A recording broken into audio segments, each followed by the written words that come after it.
friends have never been more important than they are today. Everywhere you turn, there seems to be reasons to give up or not even try at all. We want to be the light in these times and an inspiration for others to keep pushing forward. My journey of growth comes through humility, and I welcome all who are looking to grow with me. Thanks for tuning in to the Crew First Culture Podcast. Hello, everybody. Welcome back once again. Thank you for joining us today. My name is Jeremy, and this is the Crew First Culture Podcast. And once again, very lucky and blessed to have another big name of the fire service on with me today, and excited to learn and hear what he has to say about whatever comes up. So today I've got Chief Jason Hoevelmann with me. How are you doing, Chief? Good. How are you? Good morning. Pretty good. And I meant to ask you before we push record, is that the correct way of saying your name? It is. You did great. Okay, perfect. I hope I didn't screw it up already. No. But so it's something I have a problem with in past episodes is I get so excited about joining into this conversation is I don't give a chance to let my guests give their bio. So like I told you before we started, just as much or as little as you want to give and we'll get going. Yeah, I usually keep them simple. I started as a little rural volunteer department as a teenager back in the mid 80s. And I've kept going. I never quit. It was always a love I had. A cousin of mine who was older than me got me into it. And I've been really fortunate. I'm currently a career fire chief at the Florissant Valley Fire Protection District in North St. Louis County. We're about 3 stations, 22 square miles, and we'll run about 12,500 calls this year. We're pretty busy. We do transport ALS, but we get over 100 working fires a year. So we're pretty busy. And I've been real fortunate to be able to talk to folks like you and others. And here we are this morning. Sounds good. So that being said, and I told Chief before we started that I've listened to several of other podcasts that he's been on, and he's given a really kind of in-depth history of how he started and all that. And so in the interest of time and all that, I will lead you in those directions. A couple that I really enjoyed, especially is he was on episode 120 of Jump Seat Views, the weekly scrap number 34. And probably my favorite one with you was the Fit to Fight Fire podcast. And that was number 17. And that one, you really kind of go back and basically started at, were you 13 or 15? One of the, Yeah, 13. Yep. And just some really fun. I really enjoyed some of the stories that you told. And so I really want to, anybody out there that hadn't listened to that, definitely steer them in that direction and kind of learn a little bit more in depth of how you got to where you're at. So that being said, and I tried to kind of get an idea of some of the things that my guests are a part of. And it, like I told you before we started, it just seems like you're everywhere. You know, besides the podcast I mentioned, you're a part of the Engine House Training Podcast. You have the No Exceptions Leadership Podcast as well. And so I assume that you just enjoy talking fire service stuff. Is that would I be correct to say? Yeah. Love it. It's a passion and really enjoy doing that. Yeah.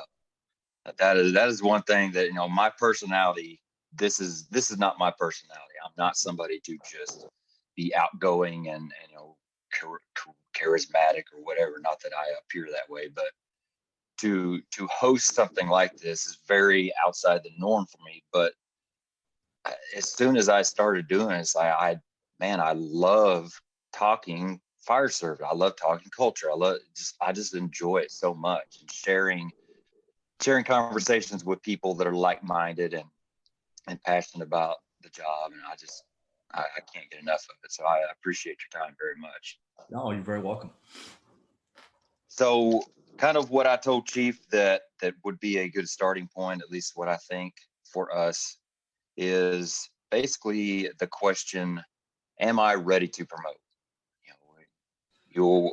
We are all going to reach these points in our career, hopefully, that there's a breaking point Are we truly ready to take that next step, or is it maybe a better time for us to get a little bit better where we're at, and maybe polish up some of the things that we should be really, really good at where we're at, and just not there yet. And so I would like to kind of hear your thoughts, Chief, on maybe some ideas or some points that relate to that. And I know we're going to go, off the map after that, but it's definitely a good starting point for me.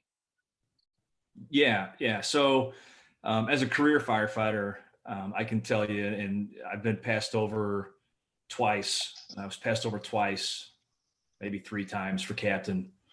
And all three of those times were, without getting into great detail, kind of politically driven decisions.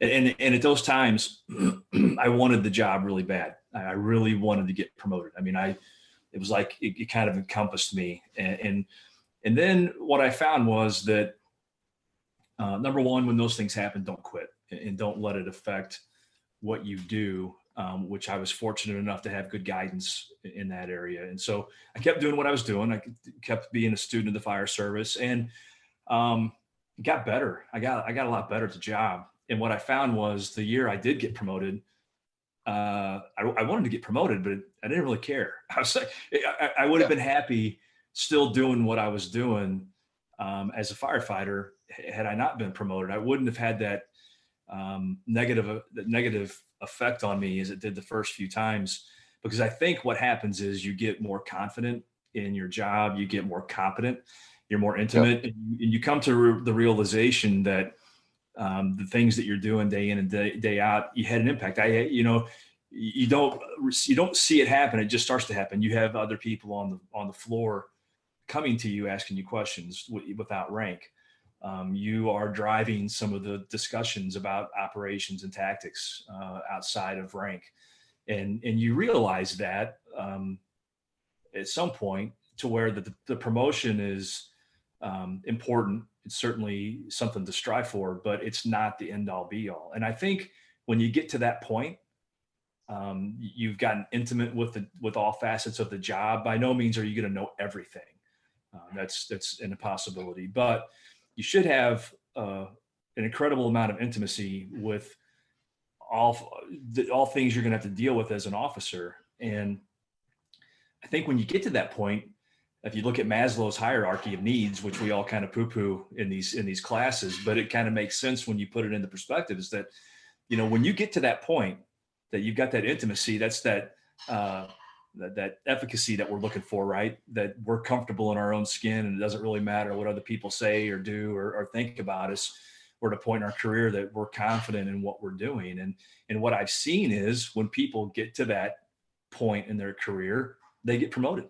They're more confident during the process. They're more relaxed. They're not as on edge and upset when it doesn't happen. They just go right back to what they're doing. And I think outside of all the classes and prerequisites that you need to have for your unique organization, I think the intimacy that you build over the years with that position, and the competency and proficiency that comes with that, it just makes you a better candidate in the long run. And I think when you get to that point to where it doesn't encompass you every single day that you have to get promoted, those people struggle most of the time and they don't get promoted. Yep. And I think it's because they're pushing so hard that they forget about what they're supposed to be doing day in and day out. And they're not as good as they're probably not meeting their potential. And that's something that I learned from self-experience and have witnessed, and probably the biggest piece of advice I could give on that. That's it's so interesting to me, and I say this all the time. It's so interesting that people all over the nation that I've talked to that, I've never met, I don't know anything about until we start talking, and they're literally saying the same things that I'm dealing with. And I will get there in a second, but I think it's very interesting, the word intimacy there. Intimacy is not a word associated with the fire service ever, but now that you kind of use it in that terms, that's That's a pretty good way to describe it, to truly have that intimacy of your job description, your roles, or whatever rank you're associated with. I like that. It's a good way to say it. I've never heard of that before. Yeah, The and I'll give you an example of where Yeah. this stuff really hit home with me. Was you probably know Bill Guston, who Bill Guston is. Good friend Yep. of mine. Been lucky enough to have him as a mentor. And about it's been, I think I saw today a flyer popped up maybe 8 years ago. He came to Florissant. I was a captain on a truck, and I would have suggested at that time I was intimate with the all facets of my job and our equipment and everything else. And Bill comes in, of course, it's one of the smartest fire service leaders I've ever met in my life.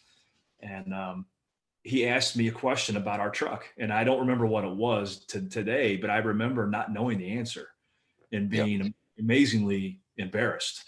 I just wanted to go in a corner and cry, because here's my mentor and the guy I admire so much asking me a relatively simple question that I didn't know. I didn't know the answer to, and I had to say, I'm not sure, Bill. I don't remember, and I don't know. And I was really embarrassed, and it just drove home that idea of being intimate with the things that you need to do as a captain, because when things go wrong, whether you are the one that solves the problem, they come to you first, and you need to know where to get those answers. Yeah. So I'll get back into kind of where I was headed just previously before that. I completely agree with everything you're talking about as far as, when you drop the mentality that I have to be promoted, I've got to get this done. It's all that stress, because and that's what I lived. I can't say that I was ever under that mindset. Basically, my story is I was a driver. That's our rank before officers, and I loved it. I loved being a driver. I felt like I was good at it. I just enjoyed it. But I started to see down the line that we were probably going to get somebody, a captain at our station, that I was probably not going to be very excited to work for. And it's almost like that was just something that tripped something in me. Was like, you better do something. Yeah. And so literally, I just took a couple weeks to look over some material. And I don't say that much because I don't want it to appear like I'm making a bigger deal out of that. But literally my mindset was, if I can sneak through this and make it, then that's great. But really, I love what I'm doing. I love my job, and it's not going to affect me either way. And I was not stressed through the entire time. I had no stress at all. And I guarantee you that played a huge role in how well I did on that test. And it's funny that you bring that up, because I've been there myself too. Yeah. Yeah, it's a fact. I mean, I'm sure there's exceptions to that rule, but I agree 100% with what you went through, and can relate to that. Yeah, absolutely. The something else that I heard you mention in one of your episodes, and I really like too, is courage. You talk about, courage is a big word that we like to throw around the fire service, and everything involved. But you say that walking through that door or crossing the threshold, I think as you put it, it doesn't really take that much courage. That's why we're here. That's the fun stuff. Right. The courage is the behind the scenes crap when you're trying to correct some negative personality trait, or some negative culture, something going on, or all of that stuff. And gosh, that is something I have definitely learned. I've been a station officer now for, I think, about 3 years almost, and so still fairly new, still learning all the time. But figuring out how hard it is to deal with that stuff, that I absolutely would agree with you. That is where the courage comes into place, for sure.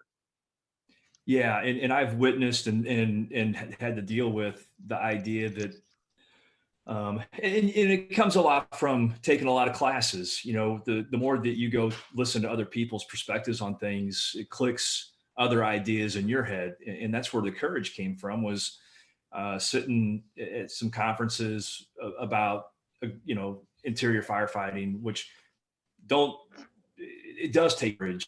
The normal person to do what we do, but like you said, that's really what we look forward to. That's why we Yeah. signed up to be firefighters, was to put ourselves in those positions. And that's the exciting part of the job. And with few exceptions, we don't see people not doing that part of the job. Now we can argue how well they do it, but by and large, we don't see great numbers of people refusing to cross the threshold, to make an interior attack or to make a rescue. Where courage is more dominant and needed is in the engine house, and that's where officers. I've not seen or heard of very many fire officers being disciplined from their fireground tactics, or lose their jobs or be demoted. It almost always happens in the firehouse because most of the time, because of a lack of action, not because of an action that they took or a decision they made. It was because they didn't intervene, or they didn't take action, or they didn't stop a behavior or attitude. And sometimes it's cumulative. Maybe there's a behavior that is tolerated for a few years, and then it finally builds up to a point to where it's a huge liability for the department because of a certain action one person took. And I've got a couple stories, if we had a couple days, I could go through and talk about, but that's where fire officers get tripped up. It's not having the courage inside the firehouse. Yeah. And so that being said, what you're talking about right there, do you think, so I'll just say my kind of where my mind is on this, and then I'll ask you, is I feel like we prepare our officers tactically. We go through learning about size ups and building construction and, all these tactic stuff. But what do we ever do to prepare officers, young officers, for dealing with people, dealing with personalities, dealing with all of that? And so that being, kind of the thought, do you think that a lot of those issues points to the fact that we don't do a very good job of preparing officers for dealing with the human side of the job? Yeah, 100%. All you have to do is, and I can't speak to this definitively, but you look at the majority of officer promotional processes and where the focus is. It's typically on the tabletop. It's on interviews about normally canned questions that get canned answers. And we don't really do a lot in regards to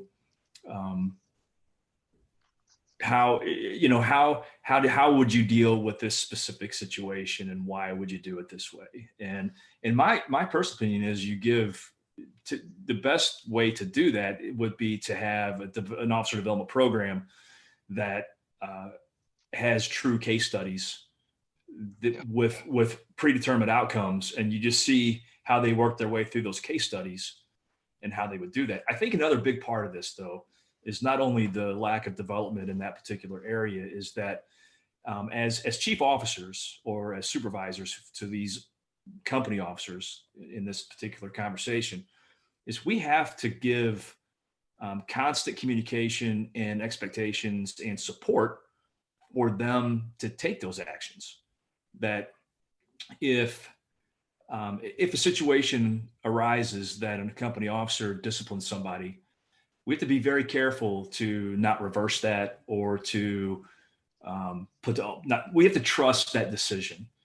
And we have to communicate that early on with our officers, that we expect them to hold people accountable within the guidelines of your CBA or your policies. But, I don't think whenever I first became a captain that I had that conversation from my chief, and God love him. He was a great guy, but we didn't have that kind of, hey, I want you to hold people accountable. There should be, I don't want to say a fear, but there should be a hesitation to screw up. There should be, hey, I don't want to do this wrong.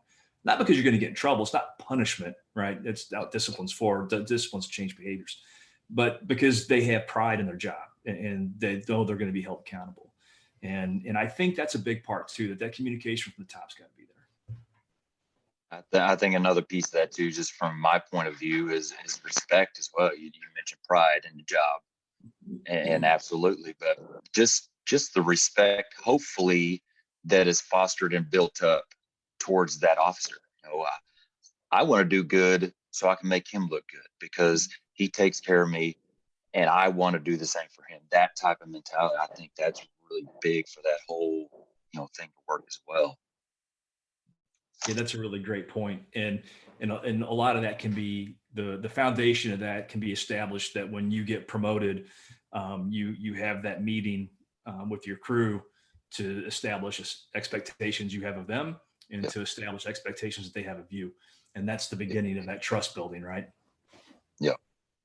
Yeah, absolutely. And kind of going along those lines is another thing that you kind of use as an example or illustration is chasing kinks. Most, I would imagine, people listening to this knows what chasing kinks means on the fire ground, but relating that to the firehouse and chasing kinks around the firehouse, go kind of into more of your mentality of where that came from and how you feel about that. Yeah. So when I started, teaching and doing all these things and leadership classes, my classes are a lot different from some other people's classes, not good or better, but different because I try to relate things to the fire service that they understand. So courage and crossing the threshold and spinning that around and chasing kinks very simply was that, how any firehouse is, if you've got 3 or 4 shifts, it's really easy to say, well, B shift left this for us. It's not our problem. And it could be the smallest of things, but the problem is those things mount up and it becomes a crutch. And so as a captain and later on as battalion chief, we had a concerted effort that, listen, when we cross the threshold in the morning into the engine bay or into the day wherever we come in to start our shift, whatever's going on at that time becomes ours. That now is our problem. Now, as an officer, if it's a habitual problem, then I'll deal with that behind closed doors. But we're going to be problem solvers. That's what we do. Doesn't mean we're going to like it, but we're not going to be the one that passes on any problems to anybody else purposefully. And we related it to, hey, chasing kinks. We're in the job of fixing things and solving problems and being solution builders and creators. And during the day, if you come across a problem, I expect you to fix it. Just like on the fire ground, if you see a kink, it's incredibly detrimental to the person on the other end of that hose if we don't fix it. And we don't know, even with the smallest problems in the firehouse, we really don't know what the consequences are of continually ignoring these things. And that was just kind of how it was presented, and it kind of caught on. Yeah. And that's a conversation that I've literally had with my crew a couple times. And that's the thing is you talk about if it's something habitual, if it's a problem that keeps going on, that's something that needs to be dealt with. And that's when it's my job to step in and take care of that. But I mean, like you said, it doesn't matter. If something was left undone, we got to do it anyway. Yeah. And sitting there griping about it and making a big deal about it and everything else that goes along with that, it's just wasting time. It's wasting morale, wasting our attitude away. Just like you said, there's a problem, good, because that's what we're good at. We're good at solving problems, so let's go solve it. I really think that and it, I've been on 2 of our 3 shifts several times back and forth. I've been at every station we have. And it doesn't matter what station, what crew, what shift you're on. It's the other shift that's a piece of crap and they don't ever do anything. And it's amazing that if you haven't been that way, you don't see that. But I'm sure you're laughing. You've seen the same thing, but it's always the other shift that never does anything. Yep, 100%. If you're B shift, it's always A and C. If you're, you choose your poison. It's always one or the other. Yeah, and that's a perspective thing too that we've kind of tried to address. Is okay, yeah, I get it.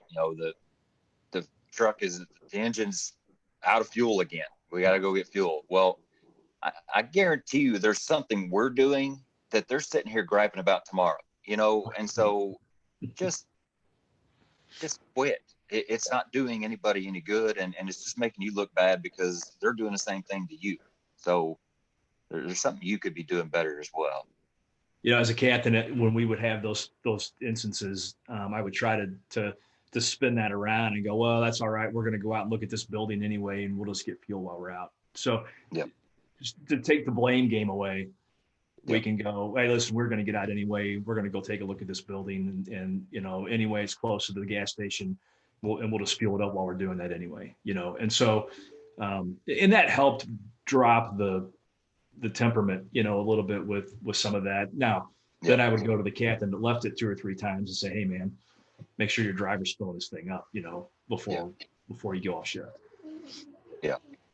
Yeah. That's a piece of it too, is that I think it's helpful for your crew to know that, okay, as long as they deal with the little stuff and have a good attitude about the little stuff, if something big comes around, that officer will take care of us, or he'll have her back, or he'll do what he can to straighten it out. I think that goes a long way to kind of help get through some of that stuff as well. Yeah, absolutely. That's a great point. So kind of getting back towards the whole preparing for promotion thing, there's several kind of areas that I really want to hear about, but I'm trying to look real quick at my notes, sorry. But I think something that you kind of mentioned a little bit, and I would like to hear more about it because it kind of echoes where I was. But you talk about kind of creating your own vision of what you want as a crew, or what you want as the culture, or whatever, way before it's time to cram for that officer's exam. You know, just start working on that picture of what you want to work towards, but also to go along with that, really nail down how every day you're helping yourself and you're helping others. And that's something that, like I said, that's something I heard you say. So talk to me a little bit about that and the importance of that whole big picture to really be prepared. Yeah, I think, you know, when you start to consider the idea of promoting, it's usually not 6 months before the promotion happens. At least it shouldn't be. Most people that want to get promoted, they know at some point in their career that they have a desire or aspiration to move in that direction. And what I've witnessed is that, you know, when you decide that that's a possibility, you've got to start figuring out number one, what does the department expect of the officers, right? So, I mean, we can go do all kinds of things and build all kinds of resumes, but if it doesn't fit what the department expects, you're probably not going to get there. So you do have to mold yourself a little bit around what the expectations are of the department, of its officers, and move in that direction. And that is a mistake I've seen some do. They want to do everything their way, or the way they think it should be, which there's a component of that. But you have to be aware and cognizant of what your department, what the officers do there, what the responsibilities are, and work towards that. The second part is you do, especially at the company level, you have so much influence and you have such an impact outside of the department's mission. And like for us, you know, our mission statement really lends itself to, I just created it a couple of months ago, but we worked really hard to create a mission statement that allows a company officer to kind of create. I mean, we want one overall culture, but every company's got its own subculture to some degree. And you want it to be productive, but we take care of people, and we want the focus of those officers to do that. So as you're building your career, the classes and conferences that you take, the books you read, you share with the people that you work with. You are the first one to go out and drill. Initiative's huge, right? Initiative is going out and doing something on your own without being told, or without direct supervision that not only benefits you, but benefits those around you. And those are the things that get noticed, because especially in a smaller department, that then you become the person, that informal leader on your shift that's so important to the crew and to the officer in charge. And it's got to be consistent. I know I've got friends that are so inconsistent in their career with studying, maintaining, some consistency in being a student of the fire service, in, hey, I want to be this position. It doesn't start and stop in that time period of the realization somebody's going to retire and then the promotion happens. It's got to start I guess the best, in a nutshell, way to put this, because it's a really super long conversation, is prepare for opportunities, not for promotions. And so if you prepare for opportunities, you're going to be ready for a promotion or really close to it. But opportunities also include that informal leader role, the coaching and mentoring of brand new members that you'll have an impact on outside of being an officer, being a lead on a committee that you've got expertise in.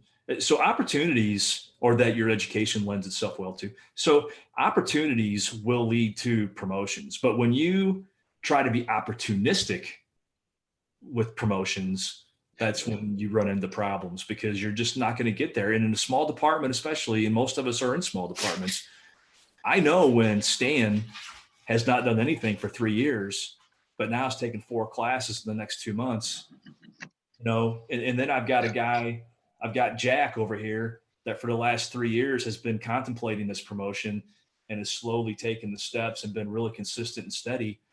I want Jack. I don't want Stan. Yeah. Because it's indicative how they're going to operate even after they get promoted. Yeah. And that leads again to my career. I promoted to a driver, and around a year after that, you could start riding out as an officer with our department. And for some reason, as soon as I did that, as soon as I felt that weight on me, that responsibility, it's almost like my mind just started working in a different way. And I had all these thoughts about, man, if I ever am an officer someday, I want to make sure that I remember this or this or this. And I just started writing it down.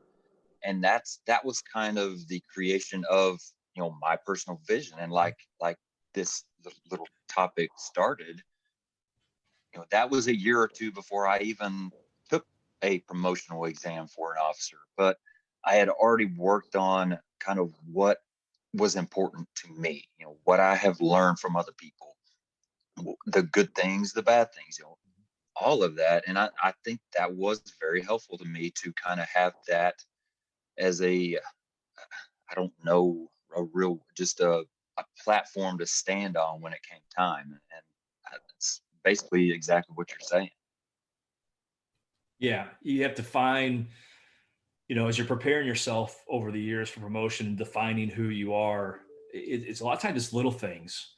I went to Andy Frederick's training days several years ago, and if you've ever been there or heard of it, it's an incredible training opportunity. And they get this big auditorium, and it's really steep seating, and it's freezing cold in there. If you ever go, take a coat. But it's a great class, and I'm sitting in there and I'm taking some notes and I'm watching the speakers, and I'm looking across the complete opposite side of the auditorium, and I see this older guy. I mean, for 2 days, he had to fill 2 notepads, and it was Bill Guston, and he was the keynote that week. He was wrapping up the conference with a 4-hour thing on Wednesday, and at that point, I'm like, I want to be like Bill. I want to be so engaged when I'm 40 years into the fire service, and I want to be able to pass that down to my crew. And so those little pieces are what you put in your pocket that you talk about what I want to be, what kind of, what do I aspire to be like? Who do I want to emulate?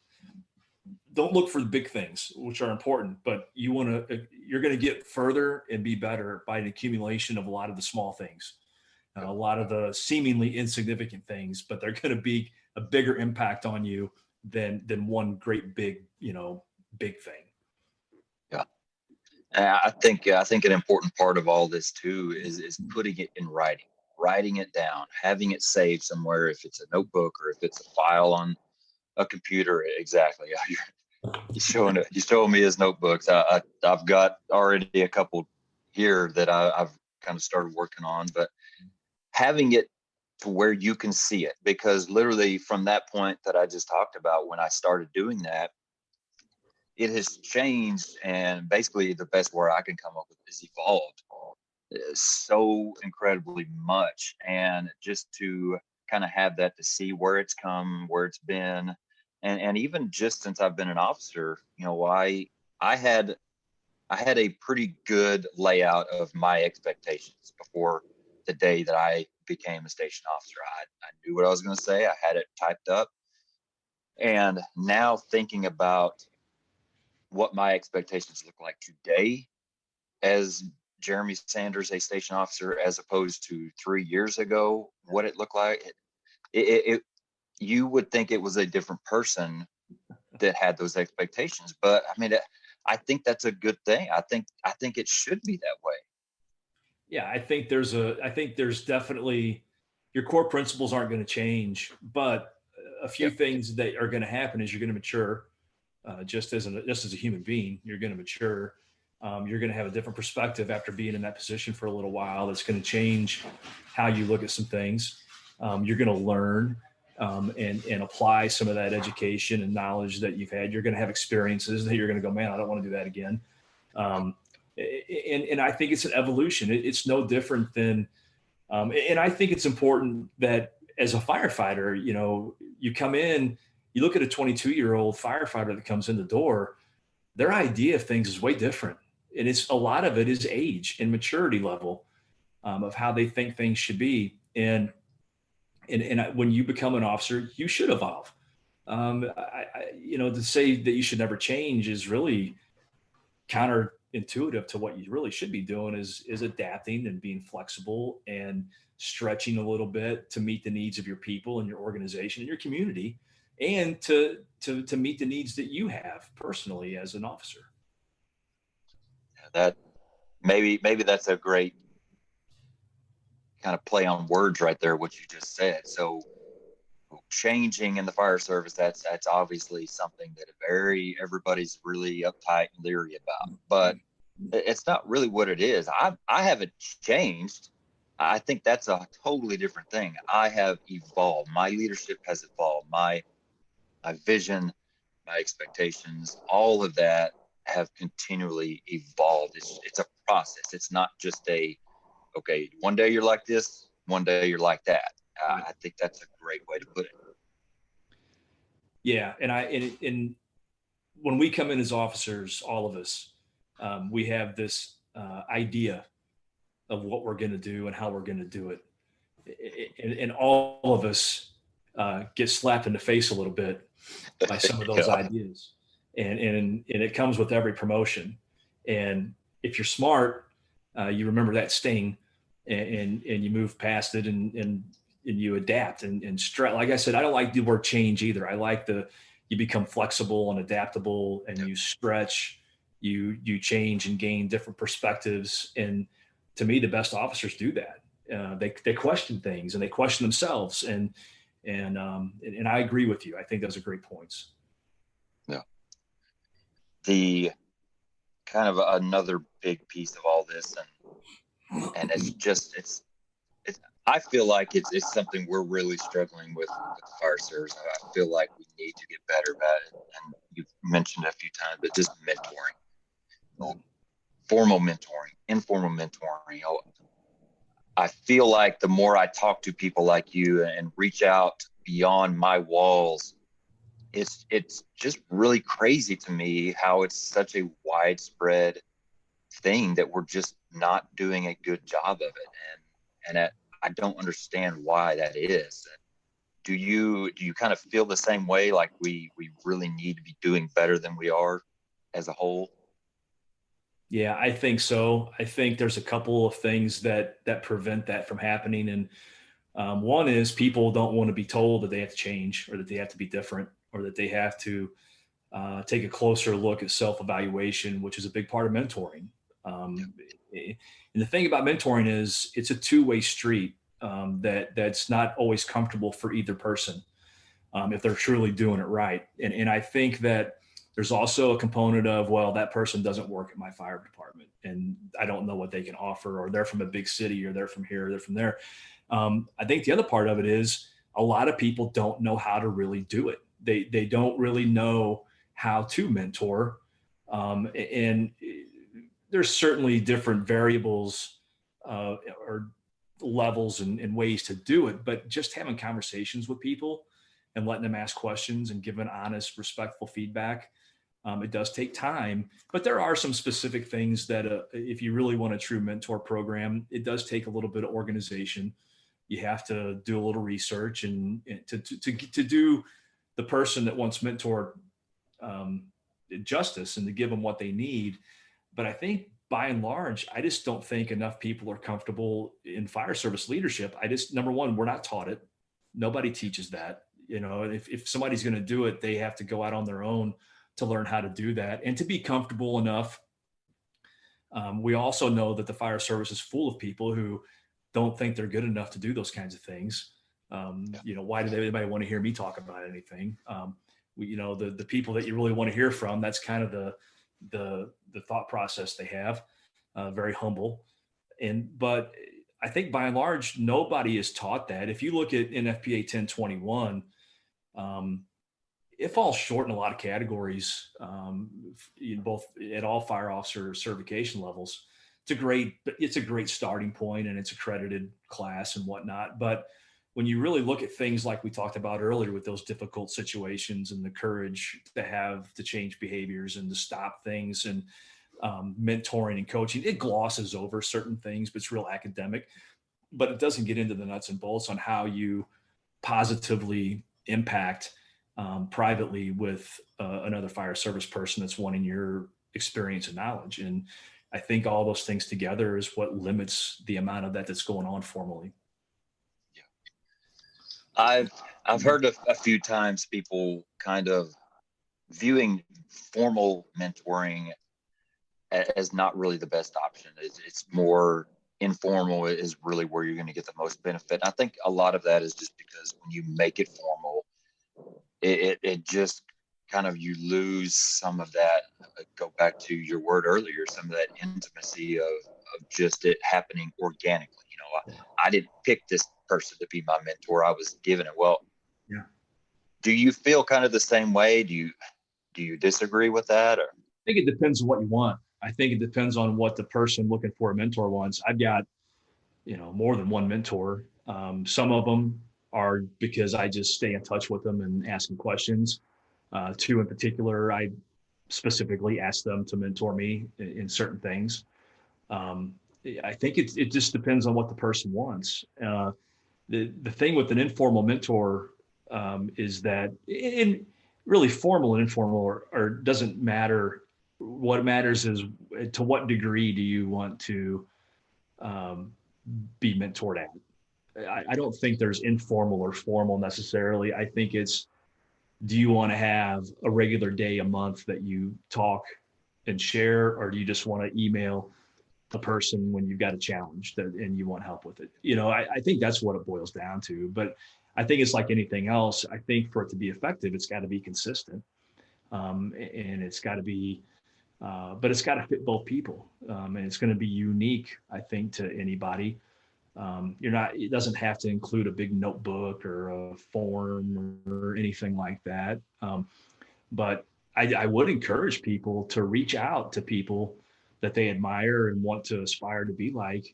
Most people are willing to share experiences and phone calls and emails. It's one thing I've learned throughout my career is, a lot of the people I looked up to over the years, the bigger, huge names in the fire service that I've gotten to know, are more than willing to help anybody if you reach out to them. And most of the time, their contact information, at least an email, is available, or through a messenger on social media. And those people they're diamonds, man. They're diamonds, and they've got so much information that it doesn't have to be a formal thing. I think it's got to be what you need, and you just kind of go from there. But but don't be afraid to reach out. And I totally agree with that. There's so many, and that's another benefit that I've truly experienced from doing this. Just having people on that I don't know, and realizing, man, their story is so much like mine, or their journey 3 years ago is exactly where I'm at today, and I just want to learn so much from them to just see kind of what took them to get to where they're at from where I'm at. And Right. it's just endless. If you're talking, man, I've got to, it's got to be somebody, not only on my department, but it's got to be somebody on my crew. If that's what you're limiting your mentoring pool to, you're really you're cutting yourself short, because there are so many options out there to really dig into. Yeah, some of the best advice I've gotten from more than one um, chief or officer with way more experience and successes than me is that for the fire service, and there's a reluctance of this as well, and I understand some of it sometimes, but we have to get outside of the fire service for some of our education, especially when we're talking about um, culture and we're talking about leadership and things like that. Because if we only, and it's especially like you mentioned with if we are only training and learning from inside our own department, that's as good as we're ever going to be. Yeah. We're only going to be as good as the best person at our department. And so that was some really good advice. It doesn't mean you have to come in and run your fire department like a business, that you wear a suit and you do a CE, but there's a lot of lessons out there that get a subscription to the Harvard Business Review. You can go to McKinsey.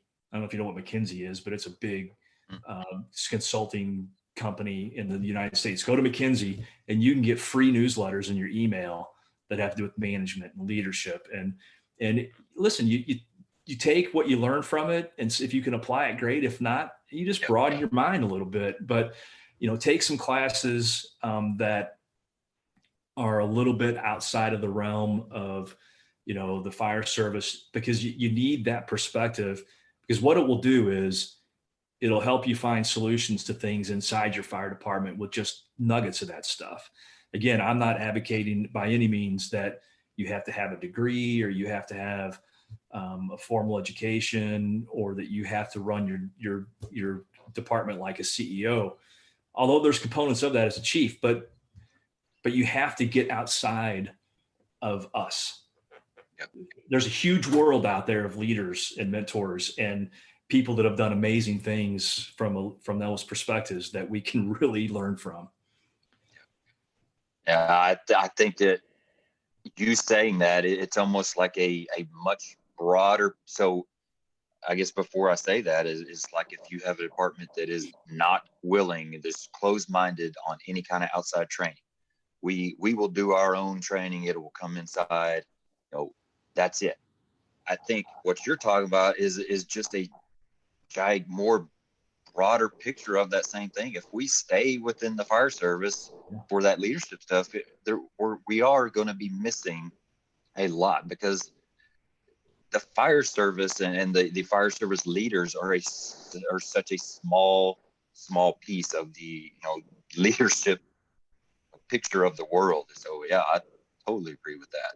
Sure. Yeah, great point. You're absolutely right. And something before we go anywhere else on that mentoring, I want to bring up is, I think a lot of us pigeonhole mentoring as, I am mentoring somebody below me. I am a veteran firefighter, so my job is to mentor the younger firefighter, or I'm a station officer, so I'm going to mentor the apparatus driver. Well, I am personally experiencing right now being mentored by somebody below me. My driver at my station, I will very clearly and gladly say that he is a mentor to me. He has never taken a promotional exam. He's ready, and as soon as they come up, he'll be ready. But that I think that's something that needs to be told too, is keep your eyes open all around you. Don't just look for the younger people or the people below you. You know, you can add value to people above you as well. It might be a high school basketball coach in your community. Yep. It might be a pastor. It might be anybody in your community. It might be an alderman. It might be, don't limit it to just inside your firehouse. I mean, it might be a Corey League baseball coach that's been coaching for 25 years, that it's got some, just think of the lessons you can take from wrangling kids around for 25 years and coaching them, so don't limit it. You're absolutely right. It doesn't have to be a chief to a company officer or anything like that. I would even argue, like I said, it doesn't have to be in your firehouse or in the fire service. Just find people you admire that have the same principles and values and those things that you find important, and just say, hey, how did you do that for so long? How were you successful? How'd you win 10 district titles in 20 years? Or, what were the keys to keeping the team together? What did you do? And I think those are valuable people to talk to. Yeah, it's interesting again, that the world is so much bigger than I think we try to make it sometimes. And we really got to kind of broaden all of that to truly reach some potential that is out there to have. We just got to get out of our comfort zone. That's a big deal, the comfort zone, and get it. Yeah. Something I really liked what you said a little bit earlier is you talked about some officer initiative, and I know, just hearing what little I've heard from you, is initiative is a big word for you. I have personally seen that a lot here lately for myself, in the aspect of, like we've talked about, I have a vision of what I want the culture to be for my crew. And I have realized that I have to be the one to push that. It's got to be me. I hope that I have help, but I cannot put that responsibility on anybody else, because that's not anybody else's vision. It's mine. Right. And is that kind of relatable to how you feel about that? I know it's a super broad topic, but yeah. So yeah, you're right. And your example is a good segue into why I think initiative as a new firefighter, or a firefighter who's aspiring to be an officer, is so critically important to show initiative on a regular basis. And because a few reasons. Number one is it shows effort, and it shows engagement, and it shows enthusiasm and eagerness. And I got the 5 E's that I like to see in people, and initiative embodies a lot of that. The other part of that is that if you've got a firefighter that has shown initiative in large and small ways, it's usually going to be in a lot of small ways over their career, and goes to be promoted. Who wants a company officer that only does what they're told by the training department, by the battalion chief, that's only on the schedule? You're going to have a crew that barely meets the minimum standards. So if you can promote and build into your department the importance of initiative, when those people get promoted, then they're like you, they don't need a lot of direction. They're getting things done because it needs to get done, and it's important. And they understand those priorities and expectations, and they do things outside of the minimum, and they raise the bar on their own just because they have that initiative. And then the hope is, right, that it gets built into their crew, and it's perpetual throughout your organization. And then that's a part of a culture change, right? And now that you say that, it just, as you're talking, things kind of come to mind. I feel like having that vision personally, something that I truly believe in, and that I truly feel like I am willing to fight for and put as much effort as I need to into, that is almost like an accountability piece for me. I don't think there's any chance that I would ever be able to maintain any kind of, progressive daily growth or anything positive if I didn't have that kind of as something backing, or not really backing, but pushing me to follow up. Does that kind of make sense? Yep, 100%. Okay. Now I feel like it's very important, and I really, I guess, have taken it for granted maybe early on in my officer's career. And like I said, I haven't done it a long time, but even just a few years in, I'm really seeing how important that is, and all that. And so that's another, you just things you learn, I guess, as you go along. And usually officers that do what you're talking about have tighter teams. Because you're doing more together, and you're interacting more, and you're learning more about each other, and you build those relationships, you build that trust, and you also build a sense of pride that you're doing stuff, and you're doing the job. Yep. And what I've seen is those companies or those teams are much tighter when those officers do that. Yeah, you talked about the segue back into kind of the firefighter showing. What was the word? I already slipped it. The initiative. and that, I think that is a perfect place to maybe kind of wrap this all up, and just get back into where we were. And to do that, I'll get into another thing that basically is in my notes from you, is just finding a balance. It doesn't matter where you're at. If you're a firefighter that may be promoting to the next, or a driver to an officer, whatever it is, finding a balance between, yes, preparing for that next role, doing what you need to do, getting classes or learning all that, but the balance between that and still maintaining that growth in where you're at, and just learning to be better where you're at. And that's obviously kind of where we started, but I think that's very important to find. Yeah, I don't want to promote the next best officer. I want to promote the best driver, the best firefighter, because they're the best because they've worked hard to be the best. They haven't sat around, or they haven't neglected their current duties in the hopes of getting the next position. And so what I tell people is, don't worry about being the next best rank. Worry about being the best at what you're doing now, and then sprinkle in over a consistent amount of time by taking classes that complement both roles. Maybe read books, and go to conferences where you can complement both of those roles, to where they're complementary in some aspect. But I've seen officers really fail at promoting, because they've worked, or at promoting and at maintaining a high level of proficiency in their current role. I read a book, and you may have read it too, Raise Your Game by Alan Stein. Good book. And he talks about Swen Nader. And everybody, there's a role for everybody. And whatever your role is, you need to be the best at that role. And Swen was the backup center at UCLA for Bill Walton.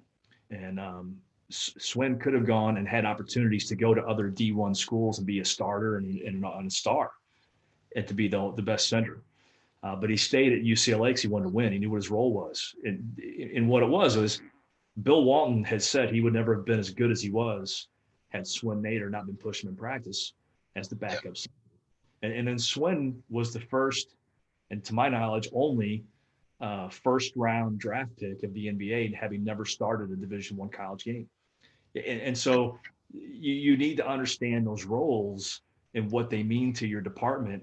Now, you still work towards promotion, don't get me wrong, but don't neglect what you're doing or underestimate that the importance of your current role has in your department. And you need to be as good as you possibly can at it. And that right there is what is going to keep the fire service moving forward, is everybody pulling their weight, and not only, getting better, hopefully for future roles, but truly getting down everything that we need to be getting down to where we're at right now. So that's good stuff, Chief. I appreciate your time. Is there anything else that you'd like to tie it up, finish up, or any other thoughts? No, I appreciate you having me on. I've really enjoyed the conversation, and keep doing what you're doing. It's making a difference. And if I can do for anything for you or anybody listening, I'm easy to find. Just shoot me an email or message on social media, and I'm happy to help if I can. That's perfect. And that's actually where I was going next. And you've given that. But anything else that you have going on, or classes, or I know you have several different web pages, anything that you would like to get out there to? I'm rolling out two new programs at the first of the year. I do a lot of online classes for company officer and battalion chiefs, and I'm doing more of an executive chief officer program that'll be a year long, starting in January. And the same for the company officer level. That's going to be more detailed with reading assignments, some of the books we talked about, articles, discussions, case studies, line of duty death things that, if you go to the new fire officer Facebook page, you can see the flyers and all the details on there. Perfect. Sounds great. I want to thank you for all that you've done for the fire service, and just I appreciate it, and look forward, like everybody else I have on here, to what's to come. And so thank you, and I hopefully get to talk to you again. I look forward to that, Jeremy. Thanks so much. Thank you once again for spending some time with us today. I really appreciate you tuning in. I hope that you enjoyed the show and gained a little knowledge, a little growth, grabbed a few takeaways, and hopefully it'll carry you into the rest of the week, and look forward to seeing you again. Wanted to take a short amount of time to thank my podcast sponsor, Woods Forcible Entry Door Kit. It's a great product. I love it. I own one myself. We use it all the time at the firehouse that I'm at, and just really love it. Great tool for training, great tool for exercise and working out. And I've said it before, this is a group of guys that are doing great things for the fire service, and just a good, solid group of guys. So I'm very appreciative for being a part of that team. So thank you to them. Please go check them out. And as always, if you don't mind, share, like, subscribe, download, whatever it is on whatever platform that you're listening to. If you enjoy what you're hearing and appreciate the content and the guests, I would really appreciate taking a little bit of time and doing that for me, just to kind of helps the visibility of the show, and just helps me, to be honest, know that I'm doing the right thing and headed the right direction. So thank you very much for everything you do, and sharing the show and just helping me get my message out. So thank you. Hope you have a great week. Look forward to having you back again. And until then, stay safe. Take care of each other.